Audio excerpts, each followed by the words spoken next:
Let's move on then to the third paper of this session. This one is it's a paper written by Russell Fielding, who is at Coastal Carolina University in South Carolina here in the United States. Um, the paper is called "A Change of Name During Sickness: Surveying the Widespread Practice of Renaming in Response to Physical Illness." And I'll drop the link to the paper itself into the chat as well if you wanted to follow this. And then I'll pass the platform over to Dan to share the presentation video.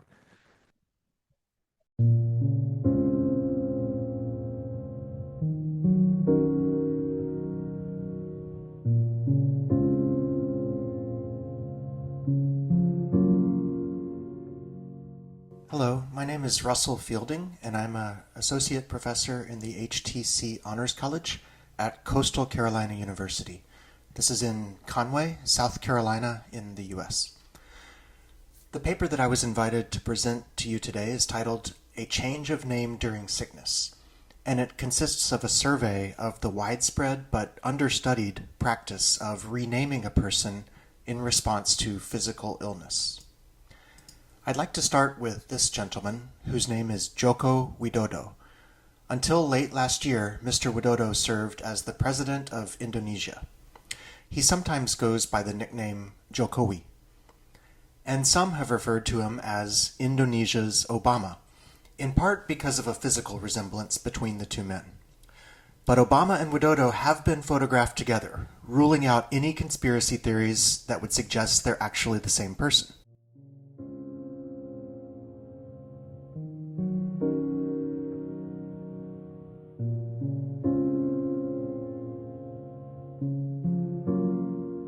On the subject of conspiracy theories, however, just as with Obama, Widodo's rise to power produced an interest in his birth certificate. No one disputes Widodo's place of birth, in Surakarta on Java. Rather, it was his name at birth that has attracted attention. When he was born, the boy that would grow up to be Indonesia's president was named Mulyono. But, according to his biography, because their son was often sick as a young child, Mulyono's parents changed his name to Joko, meaning boy, and Widodo, meaning healthy or prosperous. In keeping with Javanese tradition, this name change was intended to counter whatever was causing the young Mulyono to be sick. Now, at 63 years old, Joko Widodo has had a long and prosperous life. Perhaps the name change worked. We know from the field of onomastics that names seldom change unless there are compelling reasons to do so.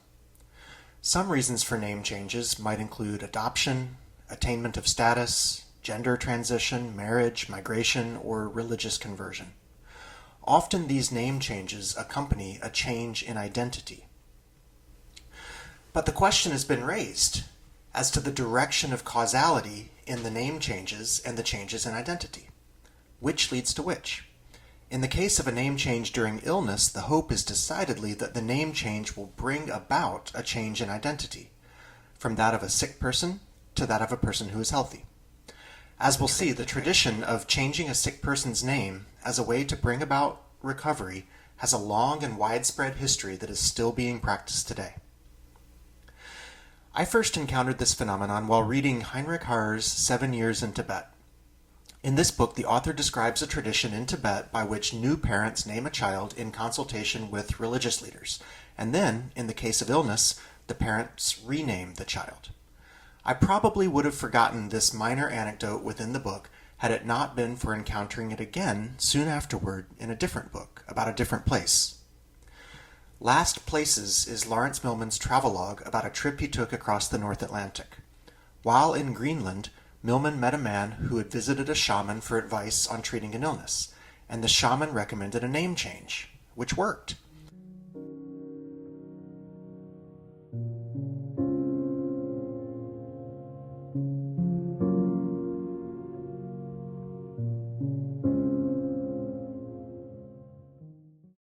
Tibet and Greenland are very far from one another.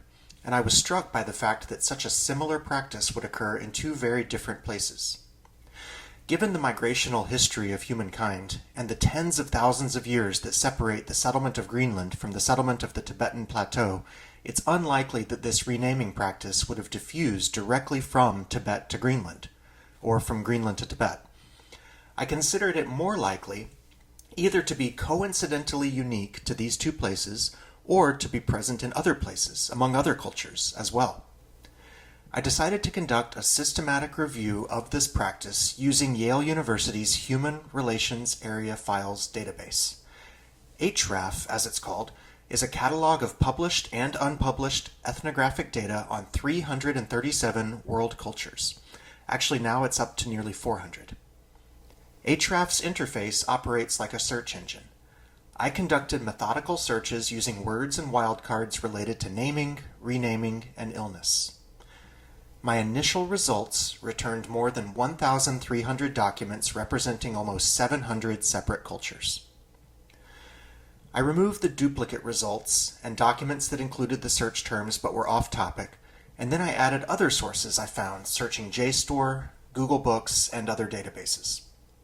I was left with a set of 65 documents representing 57 distinct world cultures where the practice of renaming in response to illness has been documented. The earliest published source I found was from 1704. It documented the practice of renaming in response to illness from Lapland, which is in northern Scandinavia. The latest published source, my analysis, which took place in 2021, uncovered was from 2010, in which the practice was recorded among the Hmong culture of Southeast Asia. A relatively unbroken timeline of fieldwork and publication dates attests to the widespread and continuous practice of renaming in response to illness for at least 300 years. Note that the 1704 publication is not included in this chart. Considering the results geographically rather than temporally, we see that the practice can be found on all 6 inhabited continents of the Earth, if one considers Oceania to include more than the country of Australia, where the practice was not found in my research. It is best documented among the cultures of North America, with indigenous groups from the United States being the best represented in the dataset, with 14 identified by color on this map. In terms of countries, Asia leads the rest of the continents with 12, indicated by the numerals on this map. Many of the cultural groups represented, however, are subnational or transnational. The not location-based box refers to the prevalence of this practice among the worldwide Jewish diaspora, and it is from early Jewish writings that we have the first record and attempt at an explanation of the rationale for this practice. In the book of Genesis, we meet a married couple, Abram and Sarai. Abram is 99 years old and Sarai is 90. They have no children because of a condition called, in the text, barrenness. We might use the term infertility today. The condition was considered to be the result of a curse. In the text, we see that God promised to give the couple children, to relieve them of their infertility, and, at the same time, to change their names to Abraham and Sarah. A Jewish rabbinical commentary known as a midrash, probably written between 1500 and 1700 years ago, offers an explanation of the rationale for this name change. Specifically, the curse that caused the barrenness was placed upon Abram and Sarai. Abraham and Sarah, by contrast, were free from its effects. And if you know the Bible story, you know that it worked. Soon after the name change, Sarah gave birth to a son, Isaac.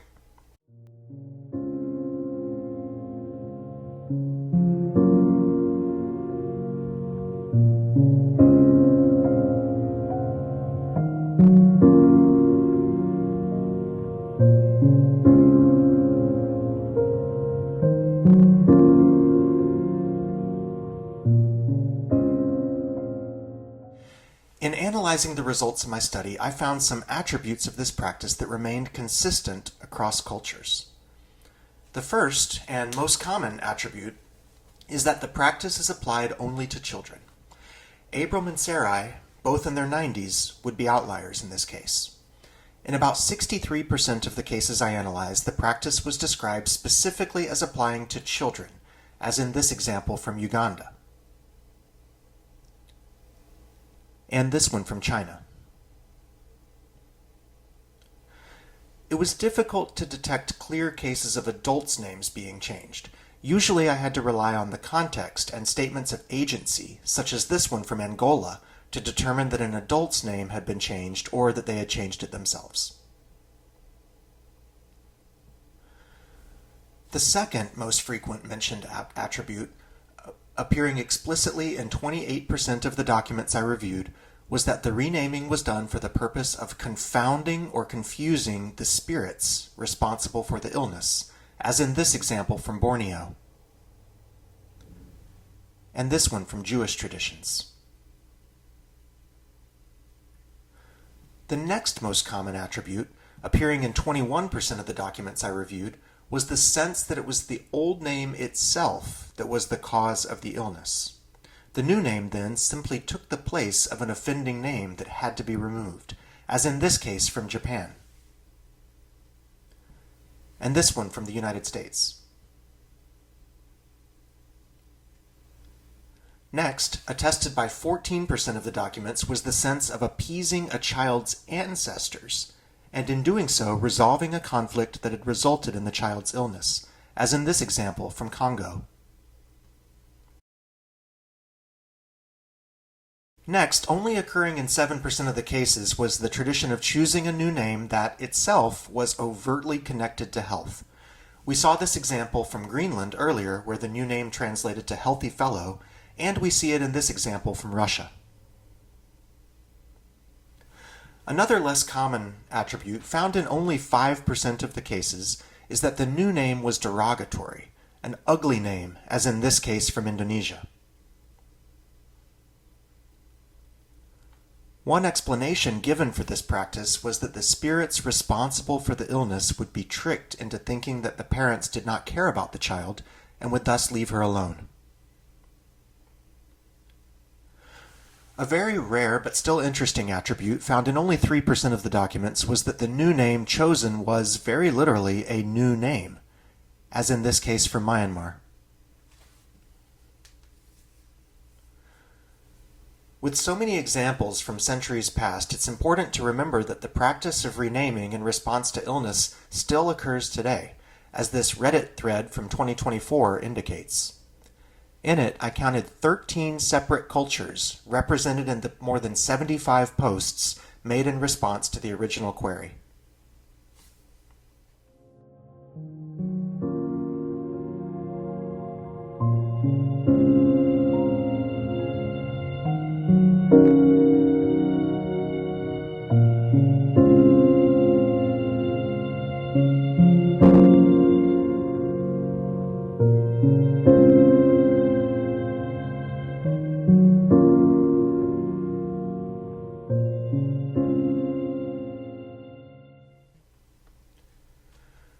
To conclude, I want to suggest that this practice might have originated out of the common human experience of being the parent of a sick child. Surely there is no angst common to the human condition comparable to that felt by a parent in such a situation. One can imagine that, especially among cultures in developing countries or where modern medicine is not widely available, parents would grasp for any semblance of agency available when attempting to comfort their suffering child. They question themselves and their past decisions. Among the decisions that often fall to new parents and other adult caregivers upon the birth of their children is the selection of a name. A sometimes significant, sometimes arbitrary word by which their child will be known. During their seemingly endless nighttime watches, parents of sick children would have been understandably intrigued by the possibility that changing this word, changing their child's name, might bring about a change in the child's condition. In his 1889 poem, The Song of the Happy Shepherd, W.B. Yeats addresses these children directly. In the context of health and sickness, personal names may be thought of as, in Yeats's term, words alone. Still, the thought has brought comfort to countless parents from around the world that if the right name, that is, the right word, can be chosen, it might bring about a certain good in the life and well-being of their child.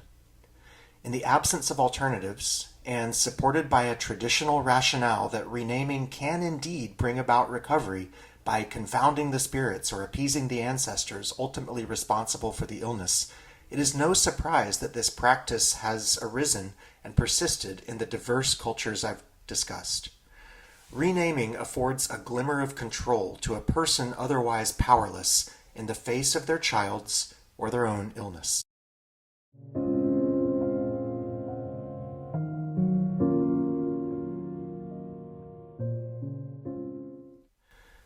In closing, I want to express my thanks to the American Name Society for honoring me with the prize for the best article of the year published in the journal Names in 2023.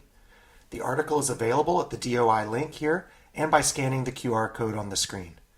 Thank you very much for your attention, and I look forward to discussing this interesting practice with you soon.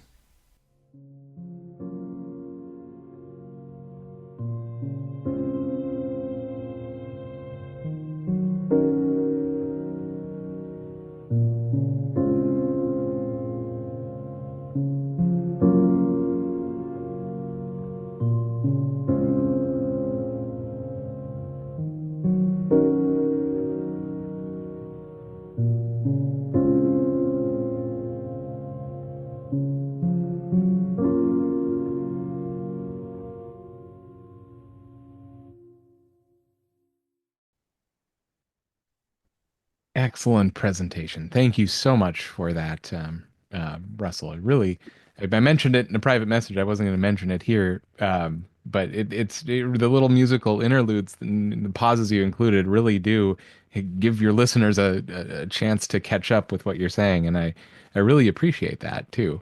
Um, Excellent work.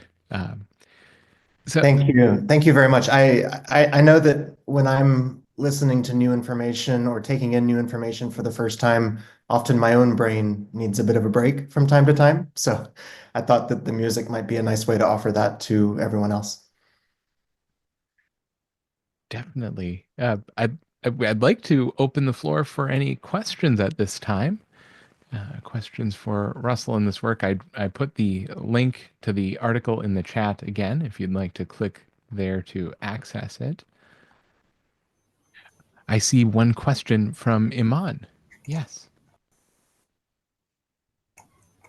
Um, Russell, I again, this is the first time that I actually get to see you, and it was amazing scholarship, obviously, which is why you more than deserve this award. But I have to say, also as a disabled researcher, this was this is just simply transformational research. Is just the best of the best. And I thank you so much from the bottom of my heart. It's elegant, it's powerful, it opens up completely new avenues of research. I immediately thought about, the whole discussion people are having about transgender individuals and in their right to choose their own name and what it is for them to feel trapped in this name that is causing them so much pain and anxiety. The whole issue of naming an illness and health, I think, is an incredibly important topic. So please continue this research. It is absolutely a gift to the field. And I think that you have hit upon something that is so primal in all of us, the magic of names. So just thank you. Thank you. Thank you. I love that you used the phrase "the magic of names." One of the best sources that I found, it only provided a couple of specific anecdotal cases of this happening, but it got into the rationale behind it, is a book by that title by Claude from the 1920s, The Magic of Names. I think the subtitle is "And Other Things" or something like that. But I appreciate, Iman, what you have to say. I have two young children, and while neither of them has any sort of long-term disability, as most parents have, I've certainly spent many nights awake with them as they lay sick in bed. And I know that that experience is something that humans have experienced since we evolved into humans. And I questioned everything from what I fed them for dinner that night to arbitrary decisions that I made in the past. And I'm sure that that's common to the human condition. Marianne, I see your hand is raised. Yes, thank you. Especially with this mention of trans people, I was wondering if you had any thoughts about why people do not, in these traditions, continue to rename themselves or their family members into adulthood, usually. Yeah, that's interesting. Thank you for the question. So I'll first say I did find examples. So whatever 21% of 64 is, I found that number of examples of adults being renamed or renaming themselves. Um, like I said in the presentation, though, sometimes it was quite ambiguous from the literature to tell if it was an adult being discussed. And wanting to be perfectly clear in my analysis, I discarded any ambiguous literature. So only when it was very clearly a child did I count it as a child, and only when it was very clearly an adult, which was, like I said, harder to detect, did I classify it as an adult. So I appreciate your question. The premise of your question might be a little difficult to address simply because the literature was sometimes unclear, but I will address your question anyway, because certainly it does seem to be a more common practice for children than for adults. Um, I think it's because it's the parent's decision. I think it's because of that parental care. And when a person is attempting to effect a cure for their own illness, often I think because there was often no agency in the original naming, they probably would not consider agency related to renaming. But because the parents usually are involved in the original naming, that decision is open for second guessing. And I never saw this spelled out this way. This is my own interpretation of the literature, but I think it has to do with the concept of agency. And because in most cultures, adults do not pick their own names, um, adults also would not choose to rename themselves to effect a cure. Makes sense. Thank you. Cleve, I see your hand is raised as well. Yes, thank you so much for this wonderful presentation. I know when I was still teaching, one of my lectures on names, I used a book by a man named Alford, who years ago did a big book on naming, where he used a lot of data from the HRAF files. And he talks in that book about derogatory protective naming, but he talks about it, and evidently there are quite a few cultures that uh, after previous children have died, where the parents will give a quote unquote derogatory name to the children to protect it from to the new infant, to protect it from the gods or spirits. And so it was really interesting to me to see that there are a few cultures that also do that for a sick child, to change it to something derogatory. But it's very very great research. I guess I have one really small question. Would you happen to know if Mulyono, the original name of the Indonesian president, has any obvious meaning to people in Java? So. Yeah, thank you. Good question. And I'll just second the utility of Alfred's Naming and Identity, I think was the title of his book from 88 or so. Yeah, it was super useful. It was the only text that I had found that really sought to collect examples of this practice. Almost every other text I found pointed it out in a single case, in a single culture, and treated it as though it were unique to that culture. So Alfred is my direct predecessor in looking at this systematically. And as for the name Moyono, no, I don't speak Javanese, and I don't in my research I did not find any meaning to that name. It very well may be a name without any literal meaning. And then Joko Widodo, as an alternative, was a name, obviously, with the meaning of healthy boy.